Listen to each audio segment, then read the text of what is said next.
సహోదరులారా, వాళ్ళలో ఉన్నటువంటి అపరిశుద్ధ జీవితం కాస్త పోయింది. మాయ మాటలు చెప్పి దొంగలించాడు.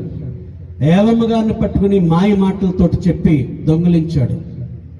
ఊసులు స్టార్ట్ చేసి దొంగలించాడు. వాళ్ళ ఆత్మలను దోచుకుని ఉన్నాడు. అందులోనూ మీడియేటర్గా పాము గారిని వాడుకున్నాడు. యేసువందనం. ఎవరిని వాడుకున్నాడు? సోదు కబుర్లు చెప్పడంలో ఫస్ట్ ఎవరిని వాడుకున్నాడు?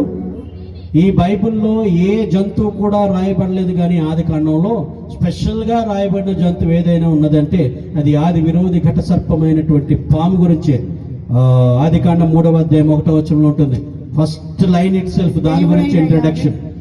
దేవుడైన యావే సృష్టించిన జంతువులన్నింటి యందును జిత్తుల మారిది పాము. జిత్తుల మారిది పాము దాని గురించి చెబుతూ అది జిత్తుల మారిది పాము దాని గురించి పెద్ద ఇంట్రడక్షన్ ఒక లైన్ రాశారండి.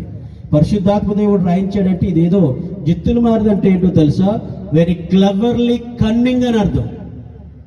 చాలా క్లవరు ప్లస్ కన్నింగ్, చాలా జిత్తులు మారిది ఇది. మరి జిత్తులు మారిదా? వీడు జిత్తులు మారోడు.